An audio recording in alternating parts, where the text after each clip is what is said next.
It's me or them. Molly Qerim's exit from ESPN shocked fans everywhere, but now she's finally opening up. And in a stunning twist, she's accusing Stephen A. Smith of being behind it all. You can't wake up and be Stephen A. It takes work. In the end, we all have people to answer to. Stephen A. has called out countless people over the years, but could this time the spotlight be turning back on him? Let's dig in. The shocking exit that nobody saw coming. Molly Qerim, a prominent sports broadcaster, has been a key figure at ESPN since 2006, initially working on digital and mobile platforms before transitioning to on-air roles. She became the permanent host of the morning debate show First Take in 2015, partnering with Stephen A. Smith and contributing to its growth into one of ESPN's flagship programs, which achieved its most watched year in 2023. But here's where the story gets really interesting, and this is something that most people completely missed. The announcement of Qerim's exit came via an Instagram story, where she expressed gratitude for her time at ESPN, highlighting the honor of hosting First Take and working with talented colleagues while thanking fans for their support. She described the experience as a dream come true and teased future endeavors with "stay tuned," but provided no specific reasons for leaving or any accusations. Now, this is where things get absolutely wild. On Monday, September 15th, Molly showed up to work, did her job on First Take like she had done for the past 10 years, and left the studio without any fanfare or ceremony. Nobody, and I mean nobody, suspected that this would be her final show. But then, the very next morning, everything exploded. This low-key reveal contrasted with the abrupt nature of her resignation, which was effective immediately, accelerating a planned departure originally set for the end of the year due to a leak from Sports Business Journal. Think about that for a moment. We're talking about a departure that was supposed to happen months later, but suddenly became immediate overnight. What could possibly cause such a dramatic acceleration? The truth is, this wasn't just a simple resignation. This was a calculated move that caught ESPN completely off guard, and the evidence for this is scattered throughout the aftermath of her announcement. ESPN confirmed that contract negotiations had been ongoing, with the network offering her a new deal, but Qerim opted to move on to explore other opportunities. But here's what makes this story even more compelling. The way Stephen A. Smith found out about this departure reveals just how sudden and unexpected it really was, and this is where we start to see cracks in what appeared to be a professional, amicable separation. Last night, she abruptly resigned as the host of the show. And to say that I'm quite sad about it is an understatement. Molly is a friend.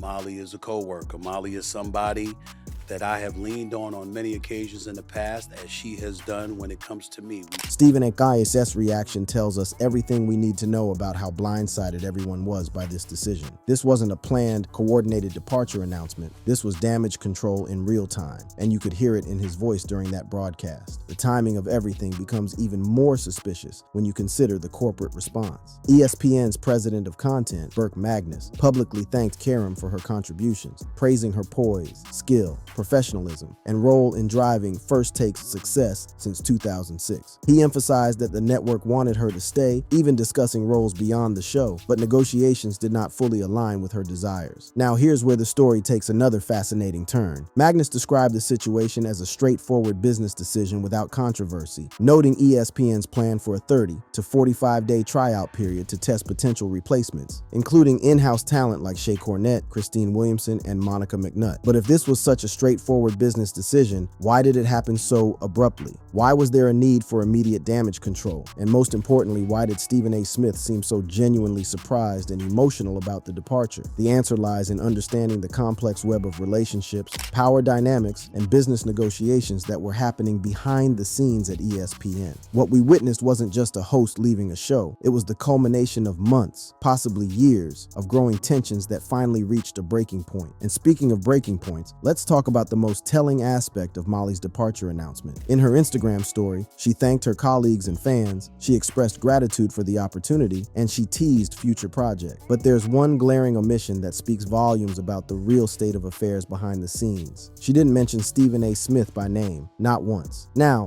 you might think that's not a big deal, but in the world of television partnerships, especially ones that have lasted a decade, that kind of omission is absolutely deafening. When Shannon Sharpe left Undisputed, he made sure to acknowledge acknowledge his partnerships and relationships. When Max Kellerman departed First Take, there were acknowledgments and professional courtesies exchanged, but Molly's statement was notably devoid of any personal recognition for her co-host of 10 years. This omission becomes even more significant when you consider the public face that Molly and Stephen A. had always presented. They were supposed to be this dynamic duo, this professional partnership that had helped elevate First Take to unprecedented heights. Qerim's career also included stints at CBS Sports and NFL Network, and she has been open about personal challenges, such as her battle with endometriosis. Her departure from ESPN, announced on September 16, 2025, marked the end of a decade-long tenure on First Take, but it was framed as a voluntary decision rather than a firing. The professional chemistry between Molly and Stephen A. was undeniable on screen, but as we're about to discover in the next part of this story, that on-screen chemistry may have been masking some serious behind-the-scenes tensions that had been building for quite some time. The plot thickens even further when you examine the immediate aftermath of the announcement. Magnus told The Athletic that the abruptness stemmed from the leak, and ESPN had been planning a 30 to 45-day tryout period for replacements. But this raises even more questions. If ESPN was already planning for her departure and had a replacement strategy in place, why were they simultaneously trying to negotiate a new contract with her?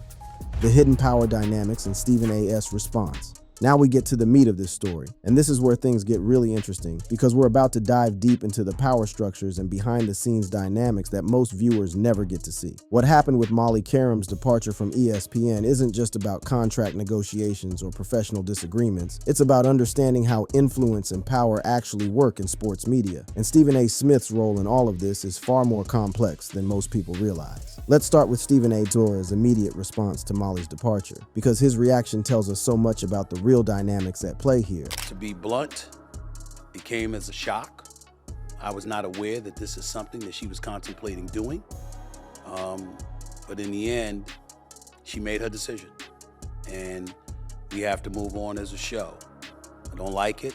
I'm not happy about it because I appreciate her and what she has meant to me, what she has meant to the show, what she has meant to the network, what she's meant to the business.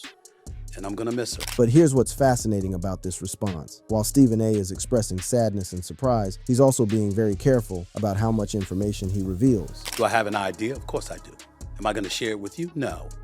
Because again, that's her story to tell. This careful dance around the details becomes even more significant when you understand the criticism that Stephen A. faced for how he handled the announcement. On the Speakeasy podcast, hosts Emmanuel Acho, Kieran Hickey Semple, and LaShawn McCoy accused Smith of exacerbating speculation by using terms like abruptly resigned and teasing undisclosed details, which they said made it sound like something wild happened. Acho specifically called out the inconsistency in Smith sharing partial information while claiming privacy, arguing it unnecessarily amplified drama around the split. This criticism hits at something much deeper than just poor communication skills. What Acho and others were pointing out is that Stephen A.'s response seemed calculated to generate buzz and speculation rather than simply honoring his colleague's departure. And when you dig deeper into the power dynamics at ESPN, this calculated approach starts to make a lot more sense. Here's something that most people don't fully understand about Stephen A. Smith's role at ESPN. He's not just the star of First Take. He's also an executive producer on the show. This means he has significant influence over casting decisions, show direction, and yes, even contract negotiations for other talent on the program. Smith has already emerged as a notable voice in politics to go along with his well-established prominence in sports talk, and his near $40M a year deal makes him one of the most powerful figures at the network. When you understand this level of influence, Molly's departure takes on a completely different complexion. This wasn't just about ESPN not wanting to pay her what she was worth. This was about Stephen A. Smith potentially not advocating for his co-host of 10 years when it really mattered. And this is where former ESPN analyst Marcellus Wiley's analysis becomes absolutely crucial to understanding what really happened. On his podcast, Wiley speculated about potential behind-the-scenes drama, suggesting Qerim's exit was driven by unmet demands for higher pay, around $500,000 annually compared to Smith's $20 million, and her own show, with Smith allegedly not advocating for her. Now, the last part of it is, this is the twist. She wanted to do other stuff. No, basically. You wanted to host your own show? No, basically. You want more money? Not much. Now, who signs off on all the money there? Think about it. Think about it. The bosses. But who are the bosses? That's Stephen A. Smith as well.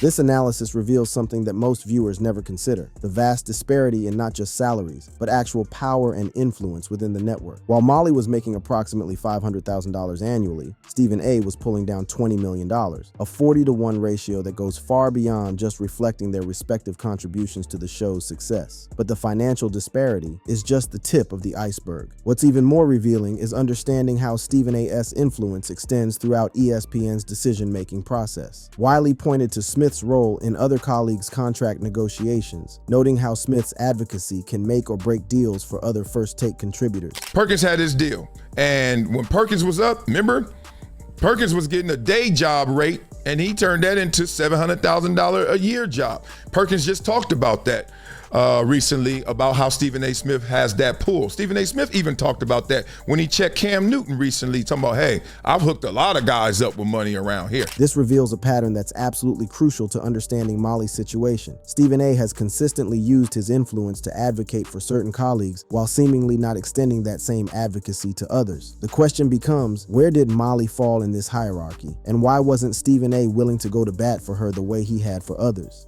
The answer might lie in understanding the evolution of their professional relationship over the years. While they maintained a professional demeanor on camera, there had been numerous instances of tension and disagreement that, when viewed in retrospect, suggest a relationship that wasn't as solid as it appeared to viewers. Research into previous interactions between Molly Qerim and Stephen A. Smith reveals that any perceived beefs primarily stem from on-air debates and banter on first take, rather than deep-seated personal conflicts. However, several incidents over the years paint a picture of growing friction. For instance, in December 2024, during a segment discussing Bill Belichick's potential coaching role at UNC, the exchange escalated when Qerim challenged Smith's views, accusing him of prioritizing box office appeal and disliking small markets. Then there was the January 2024 incident where Qerim appeared frustrated during a discussion, muttering, "What the FE *** key," in response to Smith's commentary on her evolution from host to supermodel status. This moment went viral precisely because it seemed to capture genuine frustration rather than playful banter. But perhaps most telling was the June 2025 incident where Qerim discreetly advised Smith to close his laptop after the camera inadvertently displayed his screen, potentially exposing private messages. Smith initially hesitated, but complied, with Qerim explaining the risk to prevent embarrassment.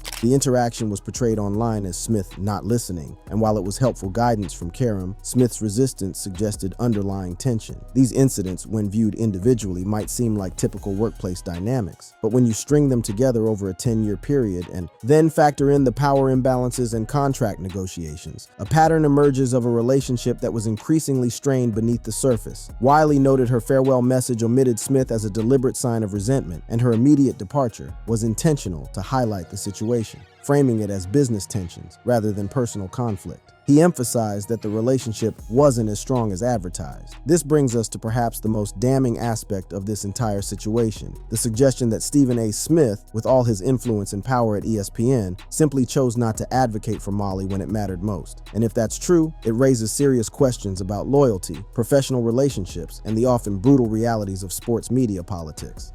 The aftermath and what it all really means. Now let's reveal what happened between Molly Qerim and Stephen A. Smith, and about the broader implications for sports media and how power dynamics play out in high-stakes television environments. Because what we're really looking at here isn't just a contract dispute or a professional disagreement. It's a case study in how influence, loyalty, and business decisions intersect in ways that can fundamentally alter careers and relationships. Let's start with the immediate aftermath of Molly's departure and how ESPN handled the situation, because their response tells us everything about how seriously they took the potential fallout from this situation. ESPN described the situation as a straightforward business decision without controversy, but the speed with which they moved to implement damage control suggests otherwise. Here's what's particularly fascinating about ESPN's corporate response. They did something they almost never do when talent leaves the network. Usually when someone departs ESPN, the company issues a brief, generic statement wishing them well and moves on. But in Molly's case, ESPN President of Content Burke Magnus gave detailed explanations to The Athletic about the circumstances of her departure, something that's highly unusual for the network. The one thing that was unexpected was the timing of all this, Magnus told Dice. She, Molly, put out a statement because there was a report on it, so it kind of got out of our respective controls once that happened. This level of corporate explanation suggests that ESPN was genuinely concerned about the narrative surrounding Molly's departure. They weren't just losing a host. They were potentially facing a public relations crisis that could damage their flagship morning show and raise uncomfortable questions about their treatment of talent. But the most revealing aspect of the aftermath has been the speculation and analysis from industry insiders who understand the real dynamics at play. Former ESPN personality Marcellus Wiley's analysis has been particularly illuminating, as he's provided insights into how contract negotiations and power dynamics actually work behind the scenes at the network. So when that report comes out, I guess it triggers her, or more importantly, she's like, why am I sitting in a situation that I know won't get better? Think about it. You too. Beat it up in the comments. Tell me your thoughts about it. But when you know you need to do something and you know it's best for you, what you waiting for?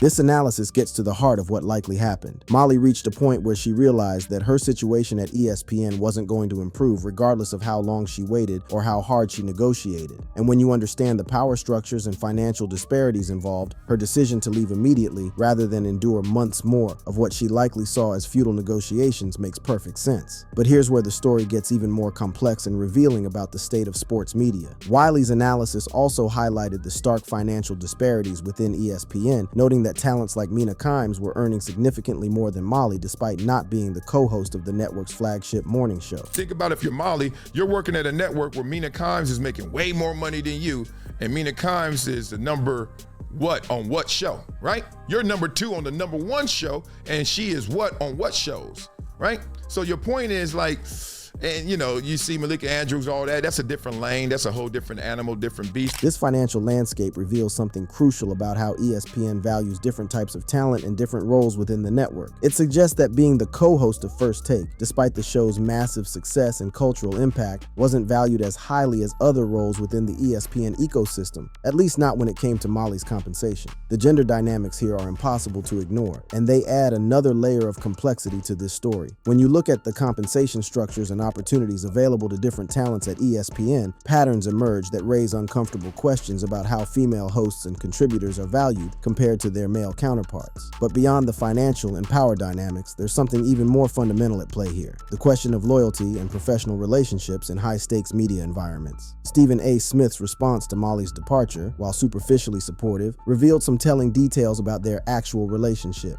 The details, quite frankly, are none of y'all business, but it's not as if I know all the details. It was a contract negotiation that was going on. ESPN certainly did not want to lose her, but in the end, rather, she made a decision to walk away from the show effective immediately. As you see from her Instagram post, her Instagram story.